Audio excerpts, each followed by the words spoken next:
7월 7일로 날짜가 잡혔습니다.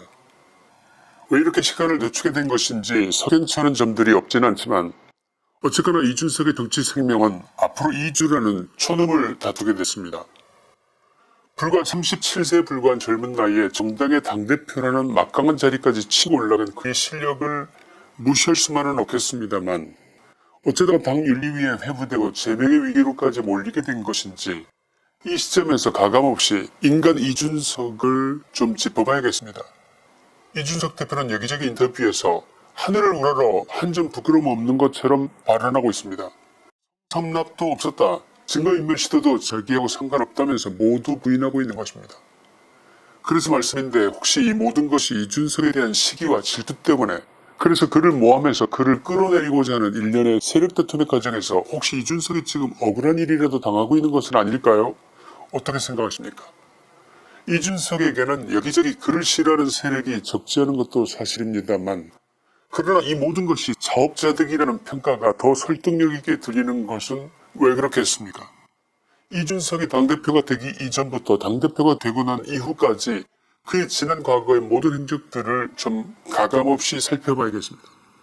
3구 대선을 불과 두세 달 앞두고 이준석은 모든 당무를 거부하고 선대위원장직도 그만두겠다면서 핸드폰도 꺼놓은 채 갑자기 사라져버린 그 일 기억나십니까? 그야말로 윤석열 후보 선대위는 멘붕 그 자체였을 것이면 새삼 말할 필요도 없을 것입니다. 그뿐이 아닙니다. 언론에 나가서 자기 당 윤석열 후보를 총질하는 논평을 수시로 하는 등 누가 보더라도 이 사람이 민주당 당대표인지 국민의힘 당대표인지 헷갈리는 언동을 하고 다녔던 사람이 바로 이준석 대표였습니다. 어쩌면 당시 윤석열 후보로서는 상대 후보 이재명이 아니라 이준석이라는 내부의 적이 더 무서운 존재로 떠오르고 있었다고 해도 전혀 과장이 아니었을 것입니다. 여당 후보인 이재명과 싸움다운 싸움도 해보기 전에 내부의 총질 때문에 무너질 판이었습니다. 윤석열 후보로서는 선거를 망치지 않으려면 어쩔 수 없이 이준석을 달래서 봉합할 수밖에 다른 선택이 없었던 것입니다. 그 후 서울에 올라와서 나이로 보면 아버지 뻘은 충분히 될 것 같은 당시 선거대책본부장인 권영세 의원에게 연습 문제를 내줬으니 그 문제를 얼마나 잘 푸는지 보겠다는 식의 말을 했던 것도 기억이 나십니까? 많은 윤석열 후보 지지자들은 어린 것이 해도 너무하네 이런 말을 했던 것도 분명한 팩트 아니겠습니까? 그러나 그에게는 이보다 더 본질적인 뭔가가 있었습니다. 그를 믿을 수 없게 하는 그 뭔가가 사람들의 뇌리를 붙잡고 있었던 것입니다. 그가 진짜 우리 편일까? 우리 보수의 편인 것이 정말 맞을까 하는 데 대한 본질적인 의문이 있었다는 말씀입니다. 아마 들어보시면 공감하실 내용들이 적지 않으리라 생각합니다.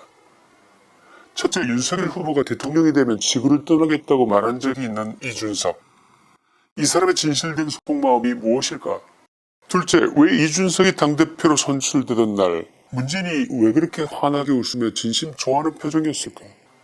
왜 민주당 전체가 마치 자기네 일이라도 되는 것처럼 한 목소리로 축하하면서 왜 그렇게까지 좋아했던 것일까? 이것을 바라보는 많은 자유우파 국민들은 뭔지 모를 찝찝함과 착잡함 이런 것을 느꼈던 것은 분명한 사실입니다.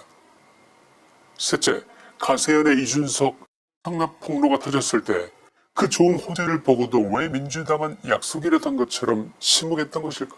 네 번째, 야당의 대표인 이준석은 왜 문재인에 대한 비판에 그렇게 인색했을까?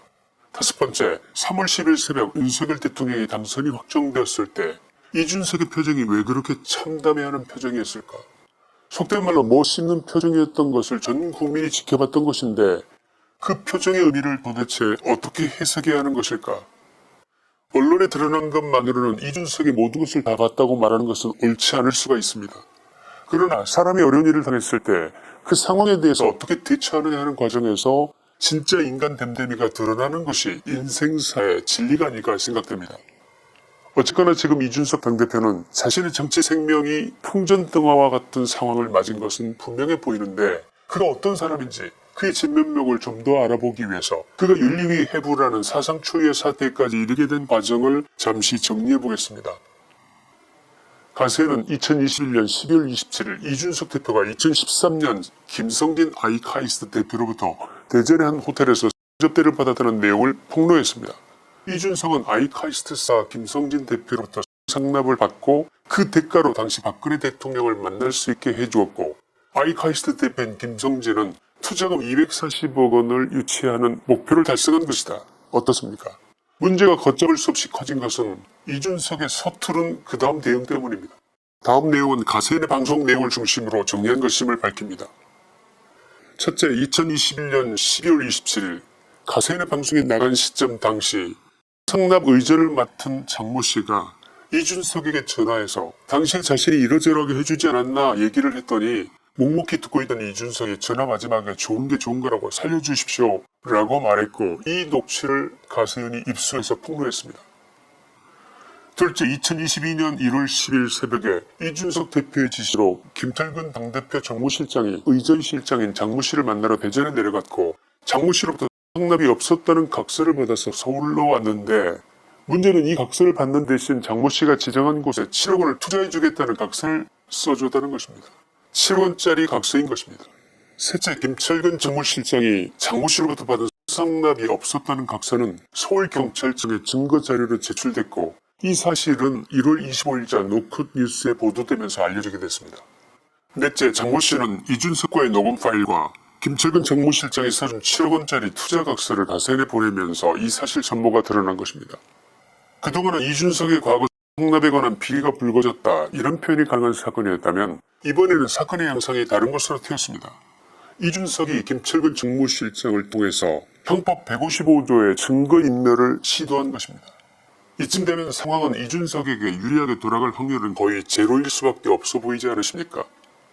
국민의힘 윤리위원회 이항희 위원장은 6월 22일 윤리위원 총 9명 중 8명이 참석한 가운데 다음 두 가지 결정을 내렸습니다. 첫째, 김철근 당대표 정무실장에 대한 징계 절차를 개시하기로 결정했습니다. 둘째, 이준석 대표에 대해서는 7월 7일 소명 절차를 가진 뒤 징계 여부를 판단하겠다는 결정을 내렸습니다. 윤리위원회 이항희 위원장의 이 같은 결정에는 다음 두 가지 의미가 담겨 있다고 보입니다. 첫째, 당대표 징계라고 하는 초유의 사태에 임하는 조심성입니다. 일단 이준석 대표에 대한 경찰의 수사도 진행 중이므로 이것을 기다리는 의미도 있다는 예측입니다. 둘째, 김철근 정무실장에 대한 징계 절차의 개시 결정은 사실상 이 사건의 총범에 대한 징계를 시작했다는 의미에 다름 아니므로 이 사건 주범인 이준석에 대한 징계 역시 확정적이라고 해석됩니다.